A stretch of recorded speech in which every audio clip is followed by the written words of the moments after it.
Welcome to Module 18 of Interpersonal Communication, Communication in the Early Stages of Romantic Relationships.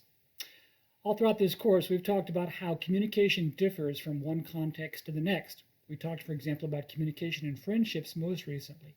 Now, our attention turns to communication in romantic relationships, and there is a lot of research into this area.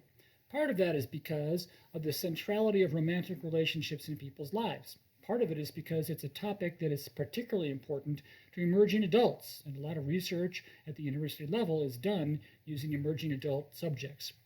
Regardless of why it is we study it, the fact of the matter is we know a lot about the communication that occurs in romantic relationships. And before we dive into that research, I have to remind you that in fact we are talking about the research into this topic.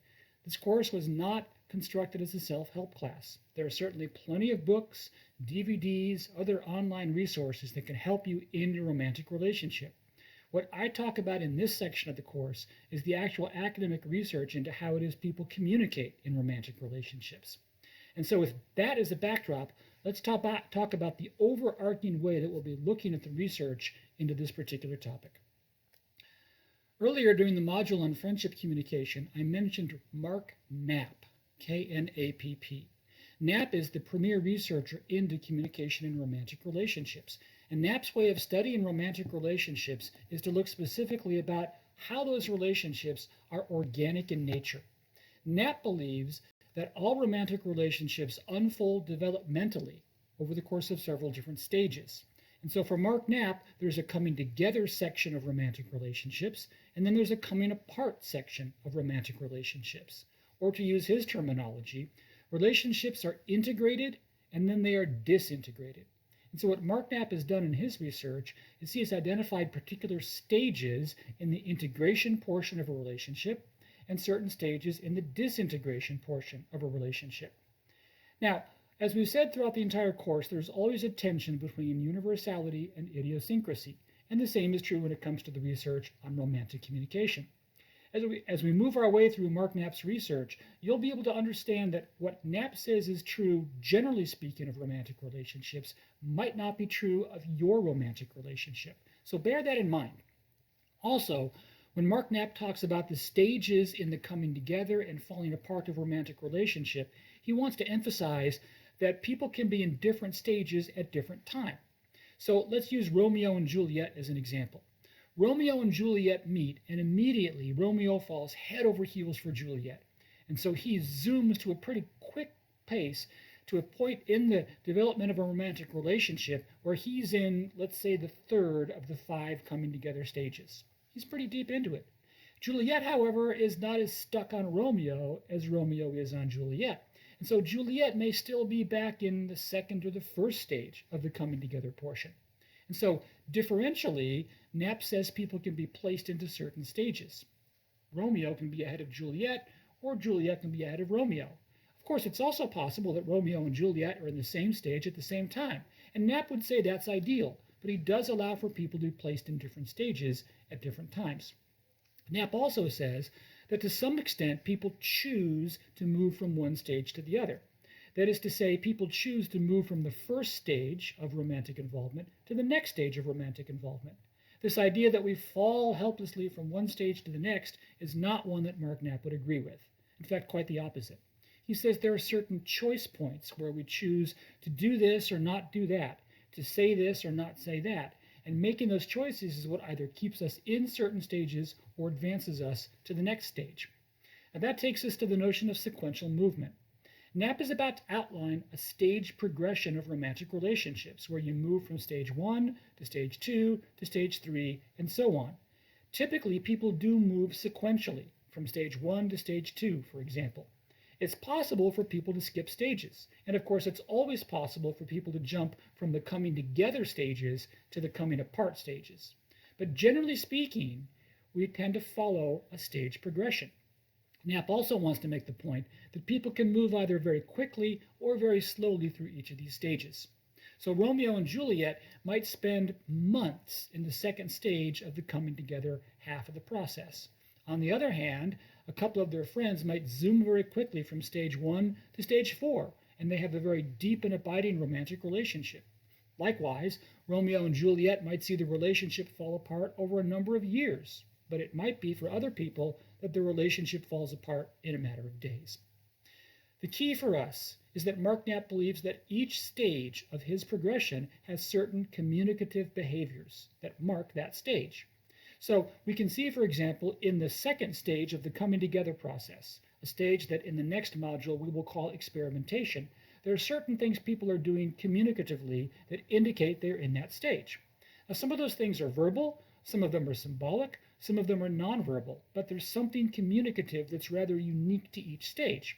And so the more we can see certain communicative markers in a relationship, the more certain we are that that relationship is in that particular stage. So having said that, what we try and do then is look for the communicative markers, because once you see those communicative markers, then you can talk to people about what stage the relationship is in and hopefully put them in a better spot in the relationship.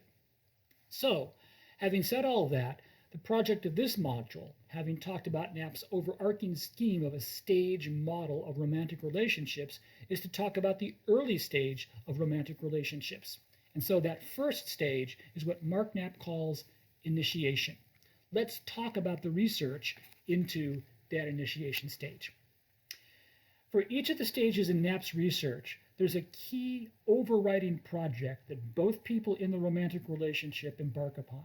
Or to put it differently, there's one main thing they're trying to accomplish. So in our hypothetical example of Romeo and Juliet, in the initiation stage of a romantic relationship, the key project is to signal your interest in the other person and to manage the impressions that person gets of you. So Romeo sees Juliet in the window, and he speaks those well-known words, "Hark, what light doth break from yonder window?" And as he sees Juliet in the window, he wants to signal to her that he's interested in her. Now, there are obviously a lot of different ways to do that, but one of the things we know is that there's a gender difference with respect to how people initiate romantic relationships. True to form in Romeo and Juliet, males are more likely to use verbal cues. They're more likely to say things. They're more likely to try and be funny. They're more likely to try and say something to get the female to laugh. They're more likely to try and show off and talk about their exploits. They're more likely to verbally try and show how clever they are, how witty they are. They're more likely to be verbal than they are to be nonverbal. On the other hand, females like Juliet were more likely to be nonverbal. Their way of signaling interest is to try and do something nonverbally. So they might flirt with their eyes, or they might touch males on the shoulder, or they might do something with the hair. The fact of the matter is, compared to males, females are simply more likely to rely on nonverbal cues. Males are more likely to rely on verbal cues. Now, as with any of the research on gender differences, there's always a tension between universality and idiosyncrasy. Juliet may be the kind of female that wants to use verbal cues, or Romeo may be the kind of male that wants to rely more on nonverbal cues. Regardless, there's still a basic gender difference about the use of verbal versus nonverbal cues. And so, with the projects of signaling interest or the project of managing impressions, males and females both are about the business of doing that.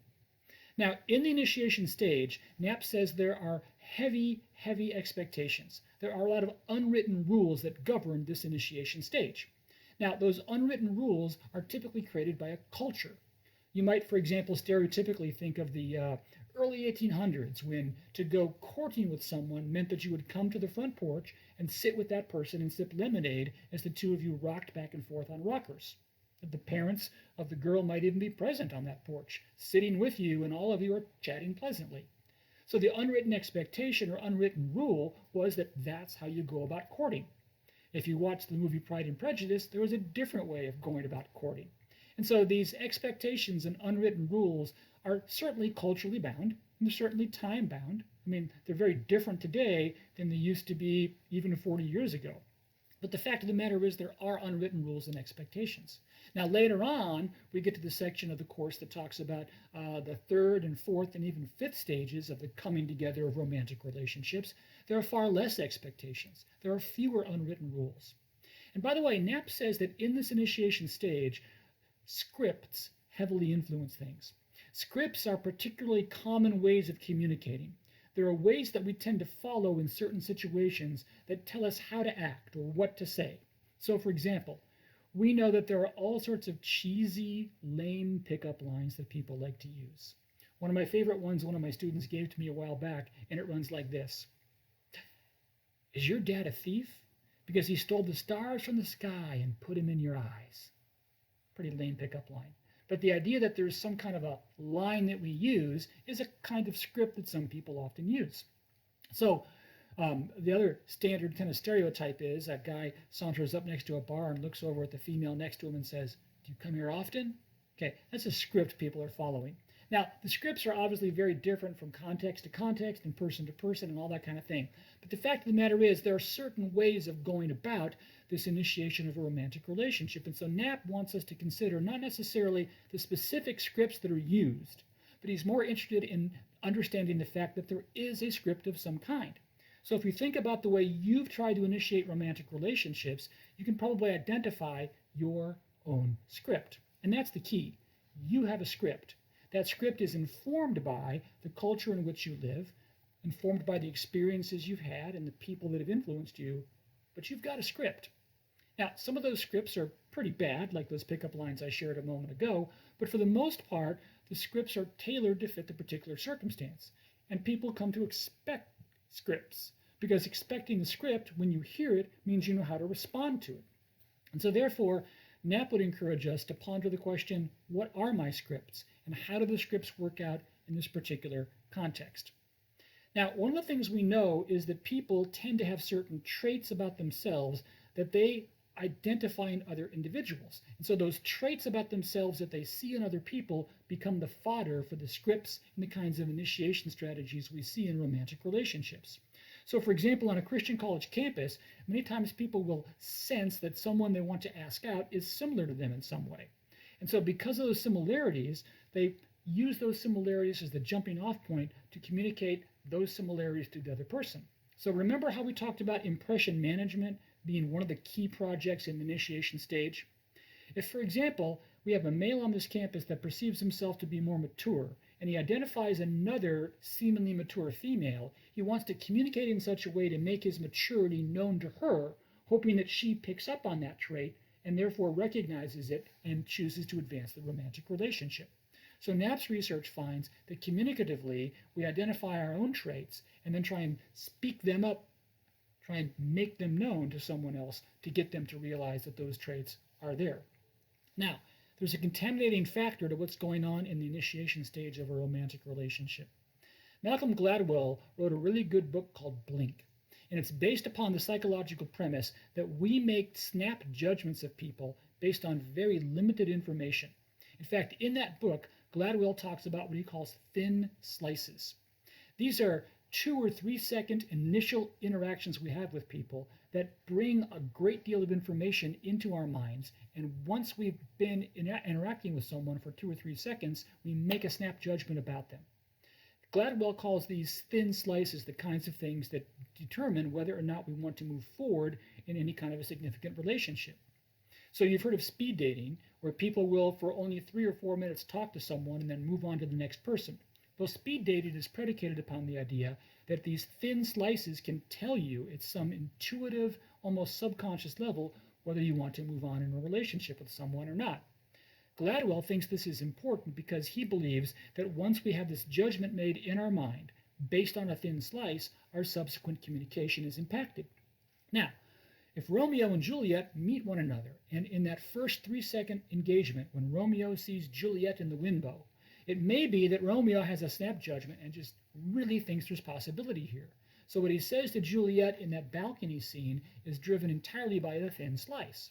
Now, it may be that his thin slice is negative, but it's so awkward for him to just walk away from the window that he kind of goes through the motions. That's possible. But what Knapp would argue is that generally speaking, in this initiation stage of a romantic relationship, people are communicating in such a way as to respond positively to the thin slices. Now, how long does the initiation stage last? Well, in Knapp's research, it can literally be the first meeting of people, and then after that, you're into the second stage. For other individuals, it can be the first couple of dates. You're kind of trying to decide if you want to move this forward in any significant way. But for most of the research that Knapp does, that initiation stage is limited to the first interaction or two that people have. Now, let me say a couple more things about all of this initiation stage stuff. First of all, Mark Knapp believes that this research is most specific to contexts where people set out to begin a romantic relationship. So Romeo meets Juliet, he sees promise in her, he gives her a couple of opening lines, they have a conversation, and then he asks her out formally for next Friday night. That's different than if Romeo and Juliet had grown up together, their families were friends, they had a good quality friendship that they then decided to transition into a romantic relationship. When you talk about a situation where you transition from a friendship to a romantic relationship, the initiation stage looks entirely different. In that particular context, there typically is not an initiation stage in the sense that Mark Knapp talks about it. Instead, you move right to the experimentation phase, because this romantic relationship essentially is an experiment that you're trying on to add to the pre-existing friendship. The next thing to talk about relative to this initiation stage is what are called relationship beliefs. This is from a researcher named Chris Nee, Knee, just like the body part. Nee basically says this: we hold views toward individuals based on our very early interactions of them, but more specifically, we hold either a destiny belief or a growth belief. A destiny belief is that as we meet someone and get to know them, we believe that they are who they are. They're likely not to change. They have, in essence, reached their destiny. So if Romeo meets Juliet and he has a destiny belief about Juliet, let's say he believes that Juliet is flighty, a little flaky, a little immature. A destiny belief is this belief that she will never change. She'll always be immature. She'll always be a little flaky. On the other hand, a growth belief is the opposite. A growth belief is the belief that over time people can and do change. Romeo might have a growth belief about Juliet because he believes that he can change her. He believes that he can get her to overcome the feud that their two families have had for years and years. Or it might be that he believes that over time Juliet will simply grow up, or she will come to love him. Now, Chris Nee argues that in the initiation stage of a romantic relationship, the way we communicate is heavily influenced by whether we have a destiny belief or a growth belief. If we have a destiny belief, we very may well not proceed forward with the romantic relationship, or we'll proceed forward to the next stage, but we'll try and adjust ourselves to being in a relationship with someone whose destiny is what we believe it to be. Obviously, if we have a growth belief, then we'll communicate in such a way as to try and bring about that particular growth. And in Nee's research, that project can begin even in this initiation stage. Now, I said earlier that all of this research throughout the entire class, but especially with romantic relationships, is predicated upon that tension between universality and idiosyncrasy. That's particularly true in the initiation stage. There is more idiosyncrasy in the initiation stage than any other stage. And so it's impossible for me to identify the specific communicative behaviors that are part of every single initiation stage. I can more certainly identify the particular communicative behaviors in the second stage and the third and fourth stages. And when we get to the disintegration section of Knapp's research, I can definitely identify what's going on there. But in this initiation stage, it's as different as each relationship is different. What Romeo and Juliet do is going to be very, very different than what every other romantic couple does. Now, let me conclude this portion by giving some comment on some of the most recent research about how electronically mediated communication fits in to the initiation stage of a romantic relationship. In today's world, it's quite common for this initiation stage to take place electronically. It could be through a dating app, or it could be through text messages sent back and forth. It's fundamentally different than back in the day, for example, when I was in the dating pool, and almost all the initiation of a romantic relationship either took place face-to-face or on a telephone conversation. And obviously that's very different than sometimes when the initiation stage of a romantic relationship took place when people wrote letters back and forth to each other.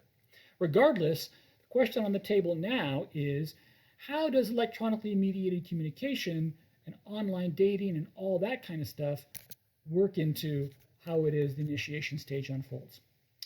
Well, one overarching research finding is that the accelerated intimacy of online communication is a really significant thing.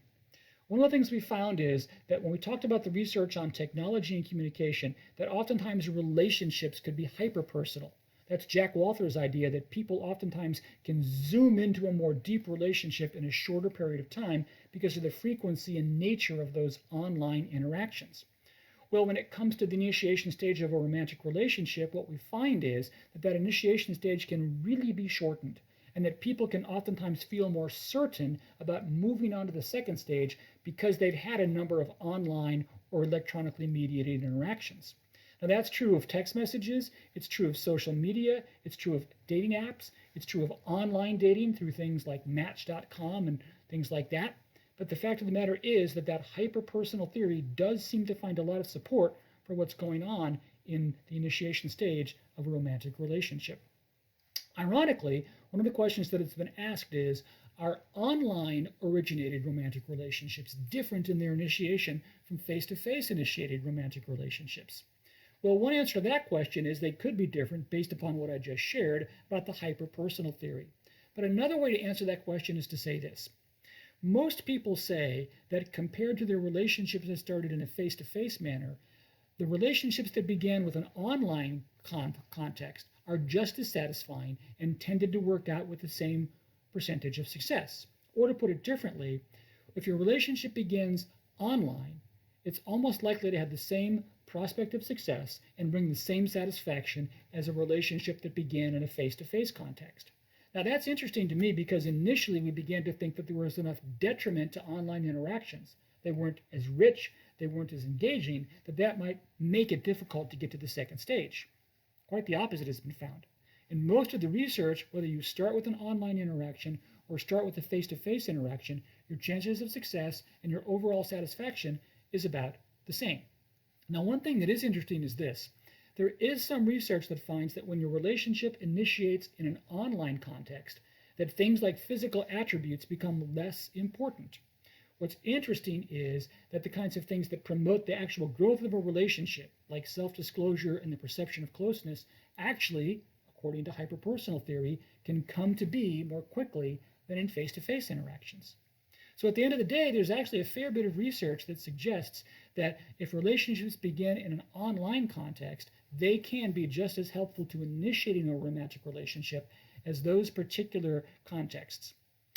Now, let me conclude all this by talking about some of the research specifically on the other way that romantic relationships are initiated, transitioning from a friendship to a romantic relationship.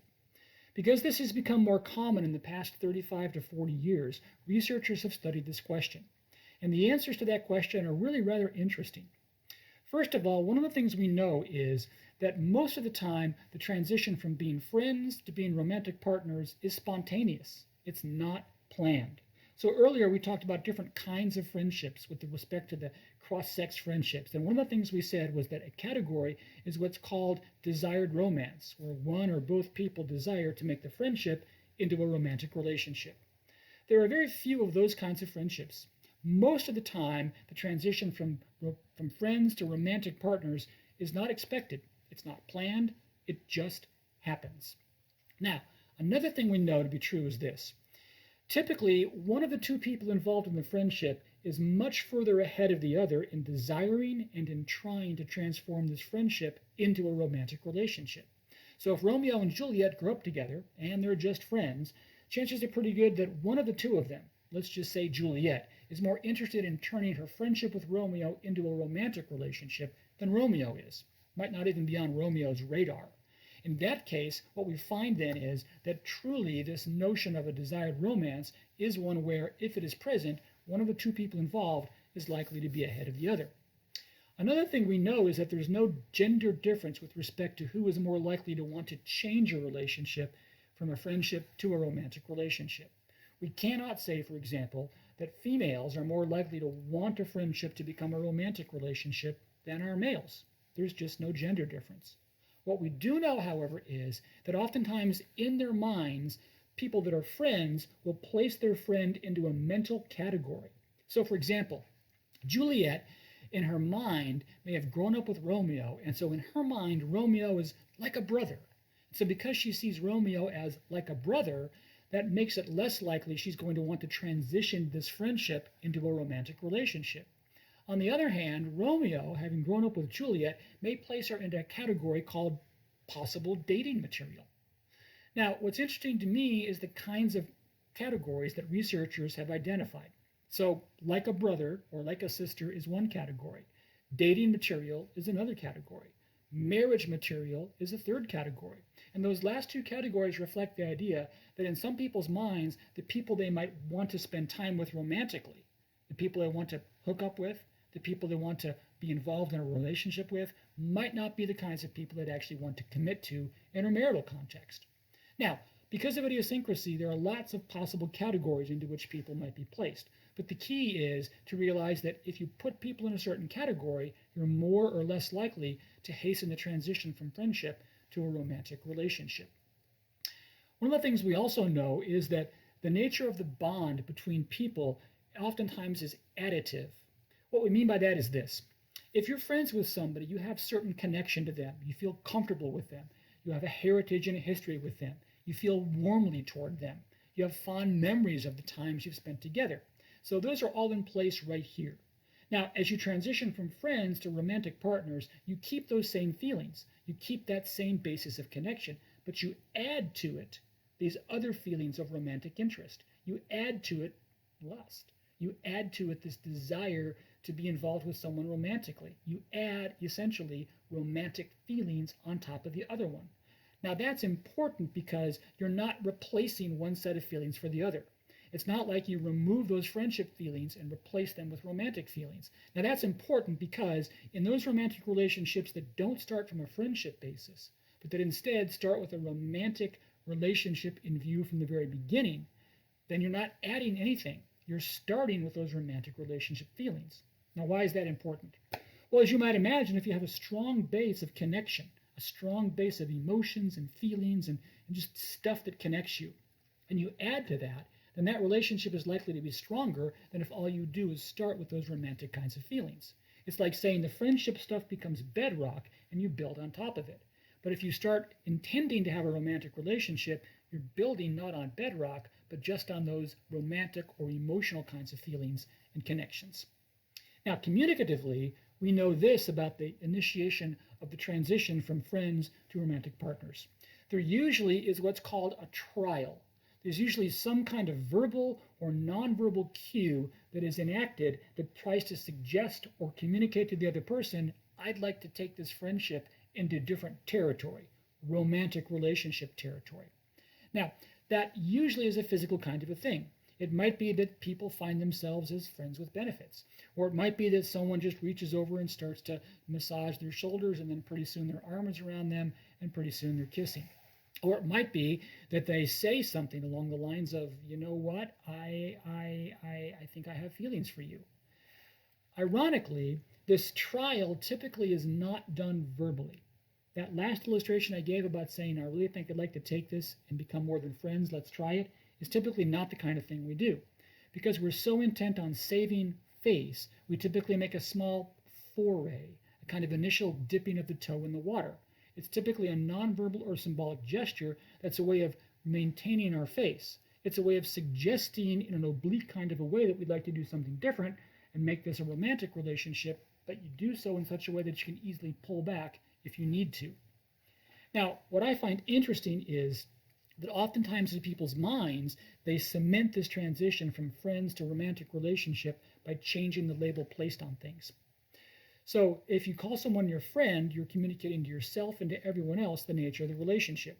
But if you say something like, we're talking, or if you say something like, yep, he's my boyfriend, then you've changed the label on things. And by changing the label on things, you change the expectations. Well, the second stage of Mark Knapp's stage progression is what's called experimentation. The experimentation phase follows the initiation stage. And the key project of the experimentation stage is to reduce the uncertainty and manage the risk as you advance the relationship. The word experimentation is exactly that. In this second stage, you're trying the relationship on. You're beginning to act like people that are involved in a romantic relationship. You're wrapping your head around the possibility of this being a romantic relationship. And so communicatively, you involve yourself in a lot of small talk. Communicatively, you're asking one another questions. Communicatively, you may ask someone else who's a third party to intervene in the relationship. So Romeo and Juliet are doing small talk as they walk through the woods. They're asking one another questions. And maybe Romeo is asking his friend Tybalt what he thinks about Juliet. Or maybe because Tybalt also was a friend with Juliet, Romeo asks him what Juliet says about him. That's called third-party intervention, and Knapp's research finds that it's quite common in this experimentation stage of a romantic relationship. Now, there's one particular communicative behavior I want to underline. It's called enduring negative behaviors. Juliet is not perfect. Romeo knows that, and there are a lot of things about Juliet that Romeo really, really likes. But there are some things about Juliet that he doesn't like. So, for example, the fact that Juliet's family is not at all supportive of her relationship with Romeo, Romeo doesn't like that. But he endures that because he sees so much promise and prospect in this relationship with Juliet. Or Juliet's positive qualities overwhelm and drown out her negative qualities. It might also be that Juliet is a little needy, and Romeo is not so much into needy females, but there are so many other positive qualities about her that he overlooks the neediness.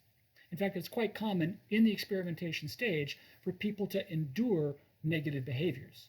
Now, that's important because later on, when we talk about the research into the demise or the falling apart, the disintegration of romantic relationships, one of the markers that you've transitioned into those disintegration stages is that you no longer endure the negative behaviors. So if Romeo moves into the disintegration phase and begins to think about breaking up with Juliet, it might be in part because he no longer desires to endure her neediness and her family's non-supportiveness of their relationship. So in the experimentation stage, there are other things communicatively going on. Some of them are symbolic. So for example, there's the public presentation of the couple.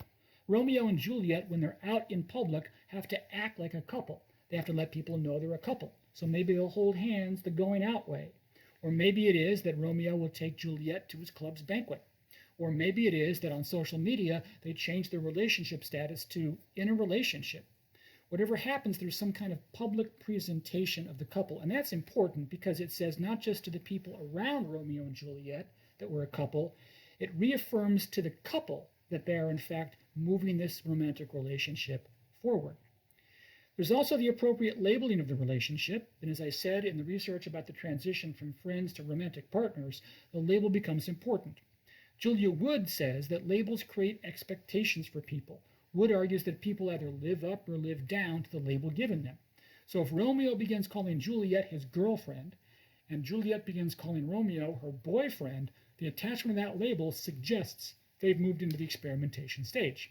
This relationship has attained a status that we assume will continue on unless something stops it. With the initiation stage, back in the first stage, there's no assumption of continuance. In fact, the initiation stage is simply trying to say, hey, I'd like to try this out. The experimentation stage is the trying this out. And then, of course, there are what are called secret tests. Secret tests are the little things that people do in the experimentation stage to find out certain aspects of the person they're involved with without having to ask them directly about that.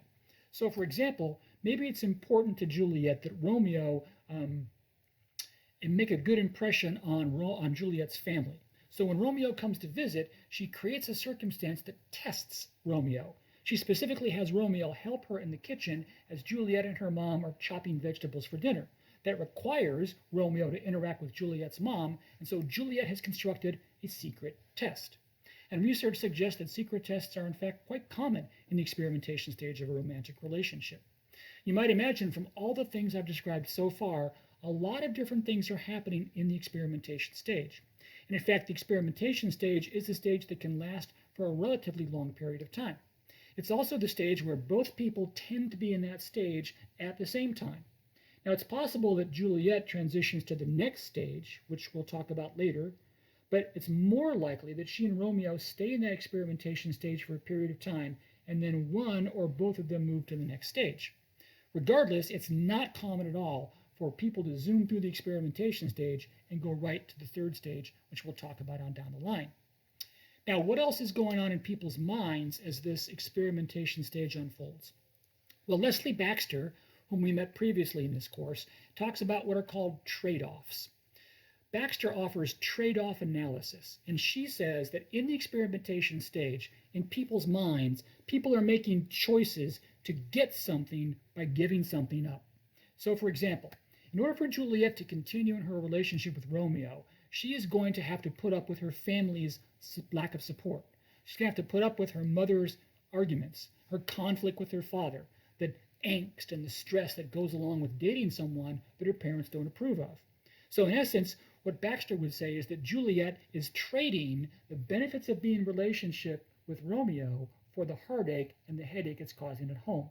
So Baxter wants Juliet to think about the trade-offs. What is she trading? What is she getting? And what is she giving up? Now, on that note, Baxter's research finds that females typically are more globally aware of the trade-offs that are being made. That is to say, Juliet as a female is in a global, overall kind of a sense, understanding that she's giving up some stuff to be in relationship with Romeo. Now, she might think in terms of specifics, such as, my mom and I fight a lot about Romeo, but typically for females, it's more of a general sense of, I've given up a lot for this relationship, or I'm taking on a lot of difficulty to be in this relationship. Males, on the other hand, like Romeo, are more situationally aware of the trade-offs. So if Romeo wants to go with his friend Tybalt and hang out and have sword fights, but he can't do that because Juliet expects him to be at her house to help make dinner, he's aware of that particular day, that particular moment, and the trade-off that he has to make. And so he puts his sword down, walks away from Tybalt, and joins Juliet at her home. At that moment in time, Romeo's aware of the trade-off he's making. And so while males are more likely to be aware of specific situations where a trade-off is made, Juliet as a female is more globally aware of those kinds of situations and those kinds of trade-offs. Regardless, the experimentation stage is a really important stage because this experimentation stage oftentimes is the hammock stage. Here's what I mean by that. It sits in the middle between the initiation stage and the third stage, which is what's called intensification. When we start to talk about that third stage in the next module, you'll hear me say that that's when the feelings begin to intensify, when the relationship really begins to deepen. The experimentation stage is that stage where people are more likely to go right to the disintegration stages. They're more likely to exit or bail out of the relationship. Or to put it differently, everybody goes through the initiation stage, typically in some fashion or another. The experimentation stage, everybody goes through, but not everybody goes farther.